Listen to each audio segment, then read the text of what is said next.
Bonjour à tous, heureux de vous retrouver dans votre émission reçue 5 sur 5, l'émission du Quintet Plus et du 5-5. Pour m'accompagner aujourd'hui, c'est un plaisir de recevoir Stéphanie Chastain. Bonjour Stéphanie. Bonjour Philippe, bonjour à tous. Stéphanie, direction Auteuil ce dimanche, le prix Gaston Branner, une épreuve pour poulains et pouliches de 4 ans sur les 3600 mètres haies. On va dire qu'on a un lot de qualité au départ. Oui, c'est un bon lot, notamment je pense dans le haut du tableau, c'est pas mal. Il va falloir croiser les lignes, parce que les chevaux, on les a déjà vus dans cette catégorie, donc ça va être intéressant. On va justement écouter votre sélection Stéphanie. L'As Formi, le 11 Mécène, 7 Bienvenue, 8 Bosphore, 3 Jaspoem, 5 Militaas, 6 Rock the Race et le 2 Razango. Concernant votre favori, c'est assez logique, l'As Formi, véritablement impressionnant lors de sa victoire dans le prix Univers 2, on en reparlera tout à l'heure. Dernièrement, bon, une contre-performance entre guillemets, cette contre-performance comporte des excuses puisque c'était dans le prix Pépin Bas, c'est un groupe 3, il devait être remonté par Morgan Regueras qui s'est blessé juste avant, donc changement de jockey, c'était une découverte, il redescend de catégorie, logiquement, sur l'impression visuelle qu'on verra tout à l'heure dans l'Univers 2, on ne peut pas l'écarter. Non, c'est vrai qu'il a pris du poids, handicap, quand même 7 kilos. 7 kilos. C'est beaucoup, mais pour moi, c'est vraiment un cheval de classe. Et je pensais qu'il pouvait monter de catégorie. Maintenant, il y a eu ces petits problèmes de jockey. C'est pas un cheval facile. C'est clair. À monter, je pense qu'il faut bien le connaître. Morgan Regueras le connaît bien, donc c'est un plus pour lui. Et pour moi, voilà, c'est vraiment un cheval de classe. S'il ne se révèle pas au niveau supérieur au printemps, je pense que cet automne, on devrait le retrouver au niveau des groupes. Donc là, je pense que s'il gagne, bon... Il va falloir qu'il aille vraiment au niveau des groupes parce qu'en handicap, ça sera fini pour lui. Fini, mais pour moi, c'est vraiment un bon cheval. Ouais, c'est un bon cheval. Et je pense que c'est l'avis également de Dominique Bressou. Emmanuel Rivon a été à sa rencontre. Dominique Bressou qui nous parle notamment de la pénalisation de 7 kilos. On l'écoute. Suite à sa victoire dans un handicap dont il avait été pénalisé de 7 kilos, j'avais essayé un groupe 3. Et là, 70 kg, je suis assez tenté de revenir dans le handicap pour voir si réellement le handicapeur m'a puni de 7 kg en bas. C'était mérité ou pas? Ouais, voilà.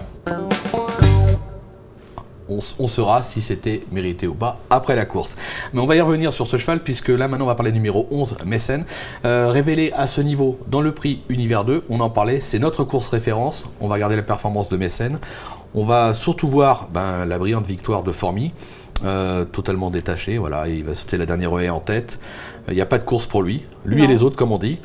Derrière Mécène, vous allez le voir cerclé, va se classer deuxième. Très belle performance.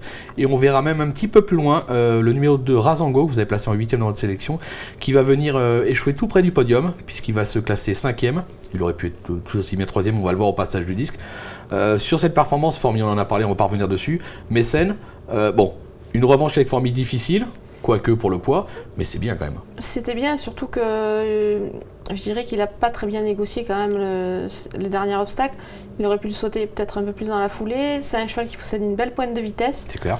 Je pense que si Formi n'est pas aussi loin, parce que pour moi il va aller devant encore, elle n'est pas aussi loin à l'entrée de la ligne droite, peut-être que Mécène avec l'écart de poids oui, parce que là il y a un véritable écart de poids. L'accrocher, mais je pense quand même qu'il y a une différence de classe entre les deux chevaux. Ouais, je pense aussi. Donc on va dire une deuxième place. Allez, on va acter pour une deuxième place. En troisième position, le numéro 7, Bienvenue, cheval qui possède des moyens. Dernièrement malheureux, il venait disputer les places. Lorsqu'il a chuté la dernière haie, on le rachète. Je pense que c'est en plus l'entraînement est en grande forme, donc oui, attention. L'entraînement est en grande forme et puis bon, c'est super famille, hein, c'est famille formidable. Voilà Denio, as-tu vu Denio? C'est un cheval qui est estimé par son entraîneur Guy Denio. Je sais que je l'avais eu au téléphone au cours de l'hiver, il m'en avait parlé en bien. C'est un cheval qui monte en puissance, donc il faut s'en méfier à ce niveau-là, je pense. Bon, on va s'en méfier. En quatrième position, numéro 8, Bosphore, qui a montré des moyens cet hiver. C'était sur les balais de Pau. Décevant pour ses débuts à Auteuil. Je pense qu'il avait besoin de prendre ses repères. Là encore, on ne va pas le condamner sur cet échec. Non, il ne faut pas le condamner. C'est un cheval tout neuf. Peut-être encore bébé, un peu tendre pour cette catégorie. Cette course lui aura fait du bien. Et je pense qu'il va monter là-dessus. On peut faire confiance à Guy Chérel pour avoir effectué les derniers petits réglages à l'entraînement. C'est des chevaux d'obstacle, c'est des bébés à 4 ans encore, donc il faut leur laisser un peu le temps. Et pour moi, c'est un cheval qui a du potentiel et à ce point-là, ça peut être intéressant. Ça peut être intéressant, on va le suivre avec intérêt. En 5e position, le numéro 3, Jazz Poème, cheval utile en plat. Il semble avoir véritablement trouvé sa voie sur les obstacles. Maintenant, moi j'ai juste un tout petit doute, vous allez me dire si j'ai raison ou pas. Je le préfère sur les tracés coulant à Hauteuil, je pense qu'il manque de repères et ça peut-être complique un peu la donne. Oui, peut-être. Maintenant, ses performances à Hauteuil ne sont pas, sont bonnes. Oui, elles sont pas mauvaises. La dernière, c'est une 6e place, je crois. Donc, voilà, donc c'est un poulain intéressant. Patricia Butel, je pense que c'est ce qu'elle fait avec ses élèves. Bon, il a prouvé qu'il avait la pointure à ce niveau. Peut-être pas pour gagner. Maintenant, pour une place, moi, je pense que c'est une base. C'est une base. Pour une place. On va voir ce qu'en pense son entraîneur, puisque Patricia Butel, Alain Stromboni, a été à sa rencontre. Elle nous parle des chances du numéro 3, Jazz Poème. On l'écoute. Eh bien, le cheval me semble en belle forme. Il a bien travaillé. Il va retourner sauter demain, mais il a travaillé sur le plat ce matin et c'était assez plaisant. Le cheval est bien travaillé. Il n'y a pas de raison qu'il ne participe pas à l'arrivée. Ah, voilà, on a la réponse à notre question. Il n'y a pas de raison qu'il ne participe pas à l'arrivée.